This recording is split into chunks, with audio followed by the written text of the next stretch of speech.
예, 오늘은 주신 본문을 가지고 무덤에서 일상으로 라는 제목으로 하나님의 말씀을 전하도록 하겠습니다.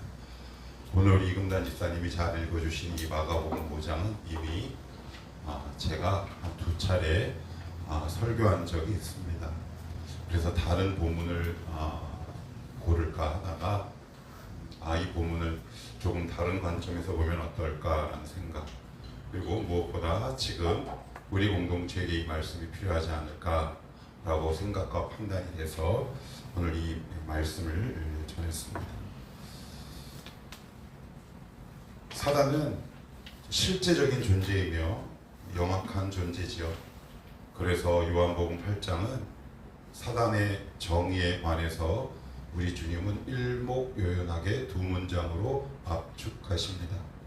처음부터 살인한 자요 거짓의 압이다. 현란하고 교묘하고 친절하고 다정합니다.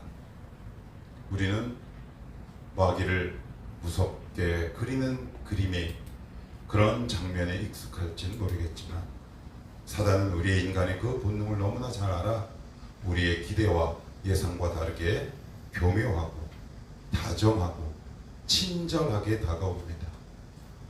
그래서 제가 창세기 3장을 많은 구약 주석학자들의 해석을 지금 우리가 일상에서 사용하는 용어로 변환을 한번 해봤습니다.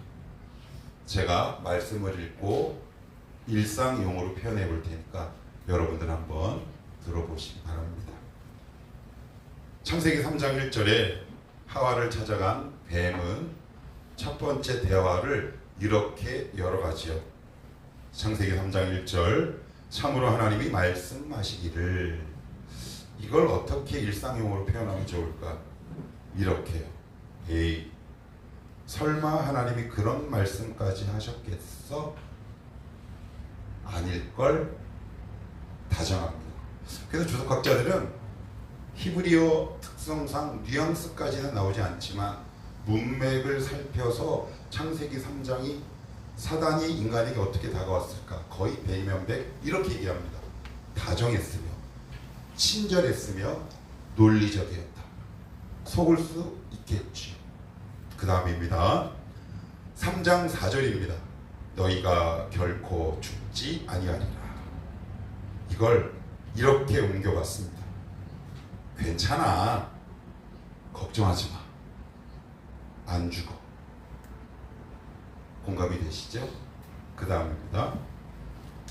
3장 5절이 굉장히 우리에게 체감되는 말씀입니다. 하나님이 너희가 선악을 분별하여 하나님처럼 될까 두려워한다. 요 말을 이렇게, 하나님이 일부러 숨기고 있는 거야. 하나님이 너희에게 좋은 것을 안 주려고 그러시는 거야. 그분은 너희를 사랑한 건 맞아. 그러나 100%는 아니야. 90%야. 그럼 몇 프로가 남나요? 10%. 거기를 공격합니다. 사단은 친근하고 지적이고 논리적으로, 그리고 하와의 말에 공감하는 듯 다가오죠. 그래야 하와가 전혀 경계하지 않고 계속 대화할 수 있기 때문에 그렇습니다. 만약에 위압적이고 강압적인 태도로 하나님이 정말 먹지 말라 그래? 라고 한다면 하와는 어떻게 반응했을까요? 얘가 뭔데? 마음의 문을 닫지 않겠습니까? 오늘도 사단은 되게 부드럽게 여러분들에게 다가갑니다. 하나님의 말씀은 딱딱하게 들립니다. 나를 무시하는 것처럼 들리지만 사단은 오히려 굉장히 인격적이고 자세하고 친절하고 온유하고 논리적으로 우리에게 다가온다는 사실입니다. 그래서 우리가 속기 쉽습니다. 그런데 여러분, 여기서 놀라운 게 있습니다. 집에 가서 한번 창세기 3장을 꼼꼼히 읽어보시겠습니까? 그리고 나서는 드디어 하와가 선악과를 따먹죠. 그 선악과를 따먹은 하와가 그 선악과를 누구에게 줍니까? 아담에게 주죠. 자, 그런데 그 순간 사단은 떠나버립니다. 기억하셔야 합니다. 사단은 거기까지입니다. 아담과 하와를 책임지는 건 하나님입니다. 우리가 세상에서 다 그러나 속고 왔지만 하나님이 우리를 품으시죠. 아담과 하와를 누가 책임지셨나요? 사단이 책임졌습니까? 사단은 가장 필요한 순간에 아담과 하와를 떠나죠. 지금도 세상에 가면 여러분들의 안전을 보장하거나 여러분들의 미래를 책임질 수 있다고 달콤한 어조와 논리와 친절하고 온유한 말과 태도로 여러분들에게 다가오는 수많은 사상과 사람들이 있을 겁니다. 그러나 기억하셔야 합니다. 그들은 여러분들이 죄를 짓고 망했을 때 다 떠난다는 사실입니다. 왜요? 사단은 거기까지가 목적입니다. 그러나 하나님은 오히려 하나님을 피한 아담과 하와를 찾아오시죠. 책임지십니다. 우리의 인생을 책임지시는 건 하나님뿐이다라는 것을 오늘 창세기 3장은 얘기해주고 있습니다. 하나님과의 관계가 단절된 우리에게 주시는 하나님의 메시지. 그럼 오늘 본문과 무슨 관련이 있느냐? 하나님과 단절된 인간이 과연 어떻게 비참한 순간까지 나락으로 떨어지는가? 오늘 성경은 우리 영혼의 민낯을 있는 그대로 보여주고 있습니다. 오늘도 우리의 영혼의 민낯을 우리가 봤으면 좋겠고요. 거기서 여러분들이 우리의 주님 되시는 예수 그리스도를 만났으면 좋겠습니다. 자, 그러면 오늘 본문으로 한 걸음 한 걸음 한번 들어가 봅시다. 1절을 제가 한번 읽겠습니다.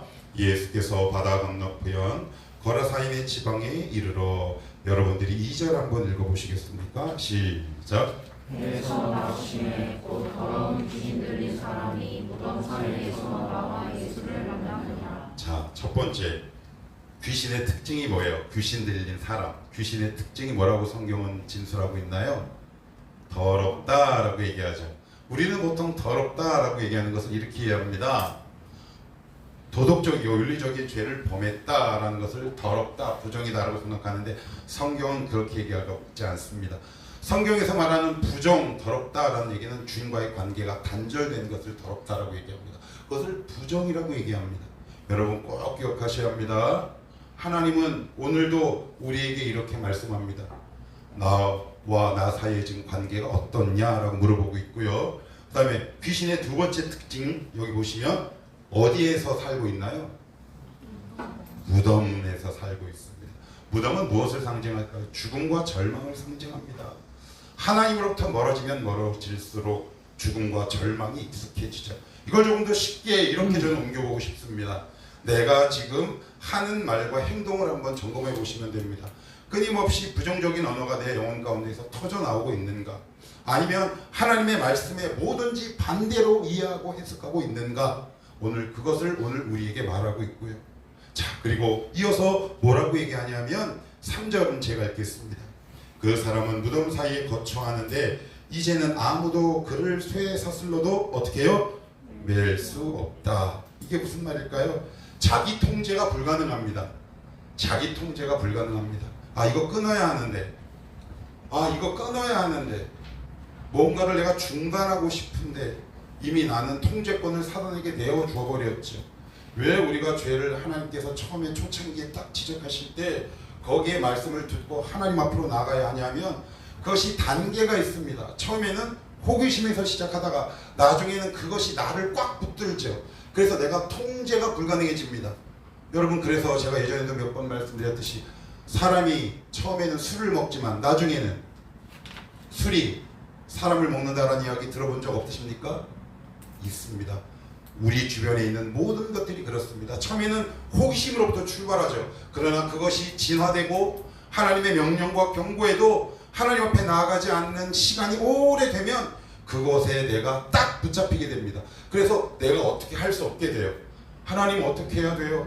할 마음도 사라지고요. 그리고 그 모든 것들을 통제 불가능하게 됩니다.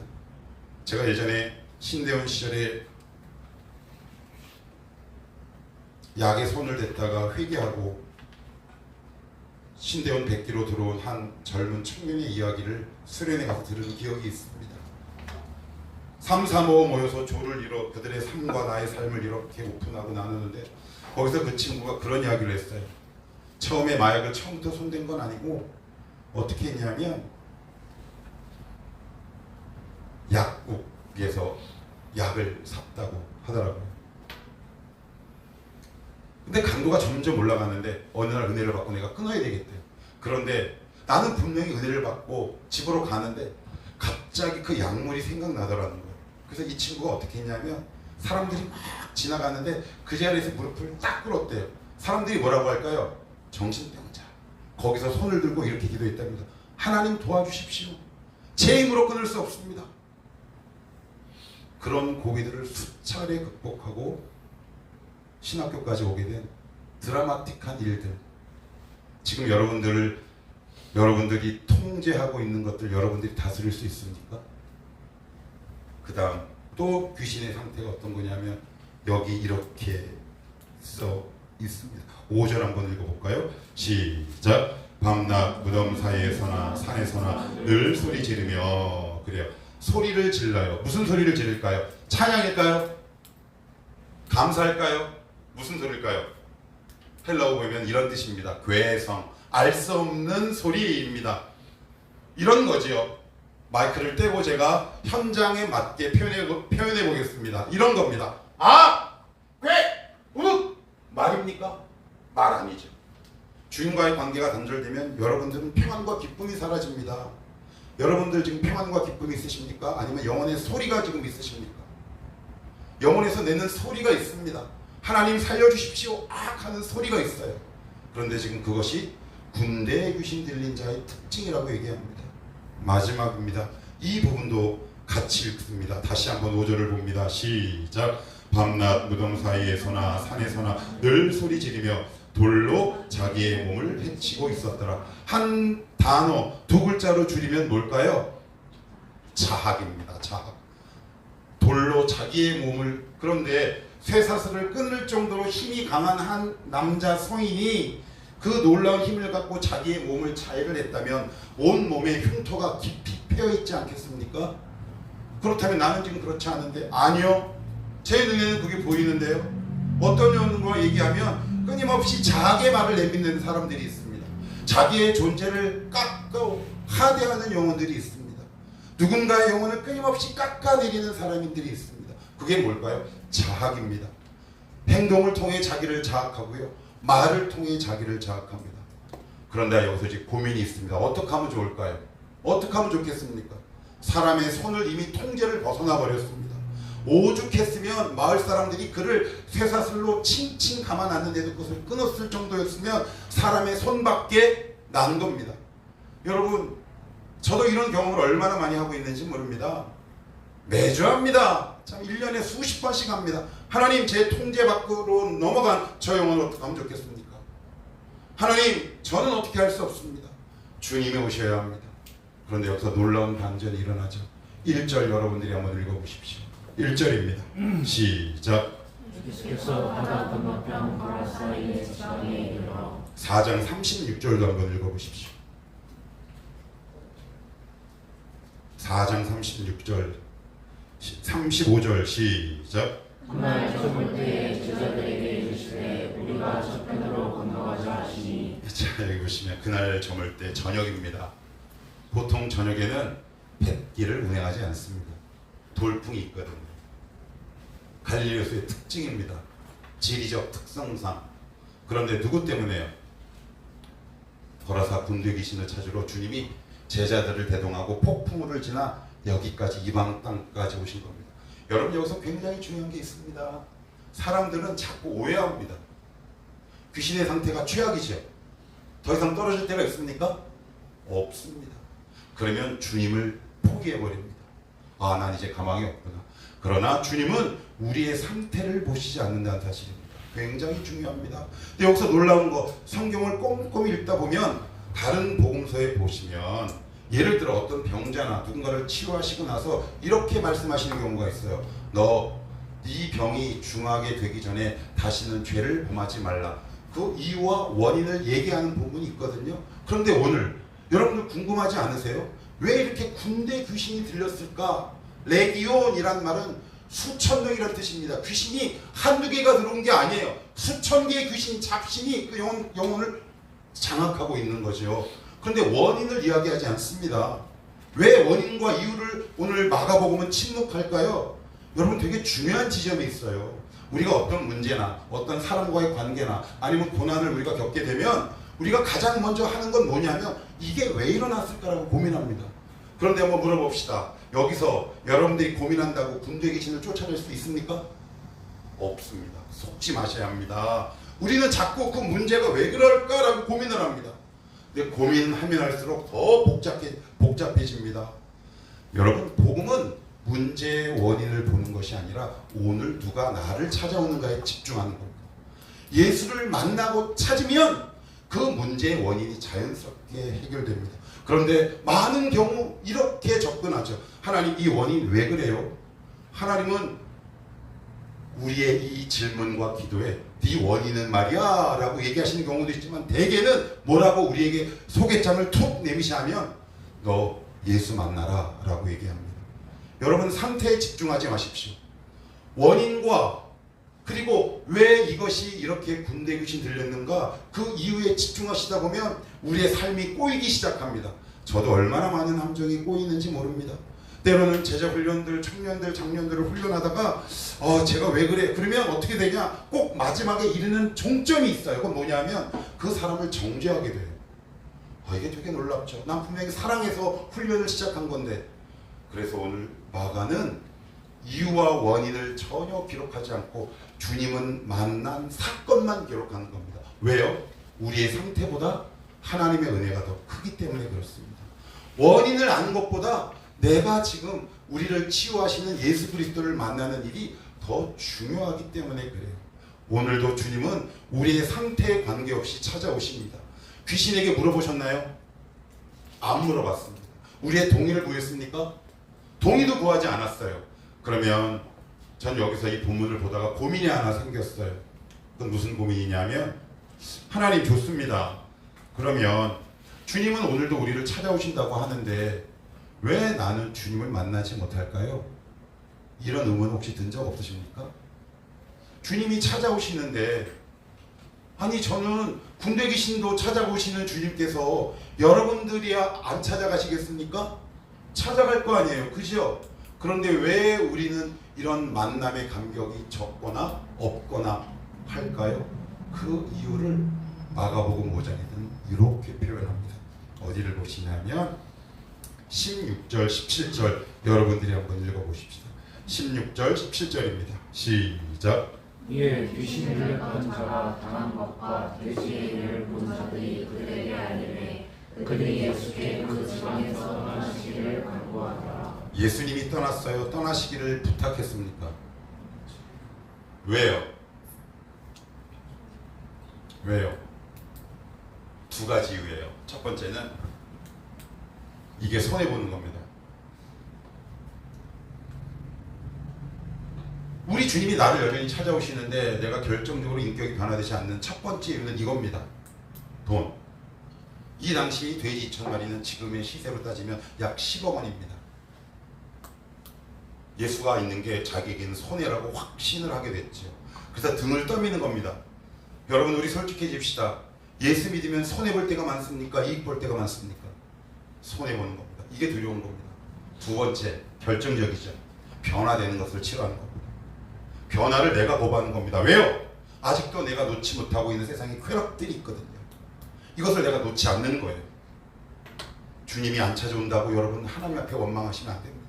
주님은 오늘도 끊임없이 찾아오십니다.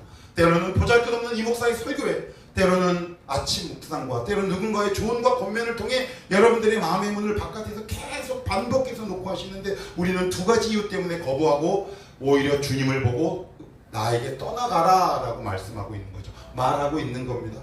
내가 지금 붙들고 있는 게 뭐가 있습니까? 내가 지금 예수를 정말 믿으면 내가 손해볼 것 같은 이유가 뭐가 있습니까? 여러분, 정말 변화되기를 원하십니까? 그런데 그렇지 않더라고요. 솔직히 얘기하면 저도 목회를 하면서 어느 날 기도하다가 제가 내가 변화되기를 되게 싫어하는구나 라는 것을 어느 날 문득 알게 됐어요. 주님, 저를 변화시켜 주십시오 라고 얘기했는데 제 마음 깊은 곳에는 이상하게 주님을 완강하게 거부하는 깊은 뿌리가 제 안에 있음을 보게 됩니다. 여러분들은 어떠십니까?